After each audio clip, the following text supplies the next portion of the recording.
आज की हमारी कहानी है एक पिता की रुला देने वाली कहानी। किसी गांव में एक बूढ़ा व्यक्ति अपने बेटे और बहू के साथ रहता था। परिवार सुखी संपन्न था, किसी तरह की कोई परेशानी नहीं थी। बूढ़ा बाप जो किसी समय अच्छा खासा नौजवान था, आज बुढ़ापे से हार गया था।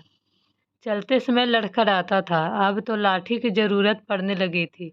चेहरा झुर्रियों से भर चुका था, बस अपना जीवन किसी तरह व्यतीत कर रहा था। घर में एक चीज अच्छी थी कि शाम को खाना खाते समय पूरा परिवार एक साथ टेबल पर बैठकर खाना खाता था।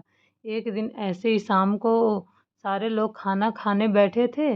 बेटा ऑफिस से आया था, भूख ज्यादा थी इसलिए जल्दी से खाना खाने बैठ गया और साथ में बहू और एक बेटा भी खाने लगे। बूढ़े हाथ जैसे ही थाली उठाने को हुए, थाली हाथ से छिटक गई और थोड़ी दाल टेबल पे गिर गई। बहू बेटे घृणा दृष्टि से पिता की ओर देखा और फिर से अपना खाना खाने में लग गए। बूढ़े पिता ने जैसे ही अपने हिलते हाथों से खाना खाना शुरू किया तो खाना कभी कपड़ों पर गिरता तो कभी जमीन पर। बहू ने चिढ़ते हुए कहा, हे राम, कितनी गंदी तरह से खाते हैं, मन करता है इनकी थाली किसी अलग कोने में लगवा देते हैं। बेटे ने भी ऐसे सिर हिलाया जैसे पत्नी की बात से सहमत हो। नन्हा पोता यह सब मासूमियत से देख रहा था। अगले दिन पिता की थाली उस टेबल से हटाकर एक कोने में लगवा दी गई।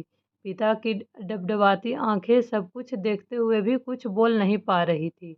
बूढ़ा पिता रोज की तरह खाने खाने में लगा था। खाना कभी इधर गिरता कभी उधर। छोटा बच्चा पोता अपना खाना छोड़कर लगातार अपने दादा की तरफ देख रहा था।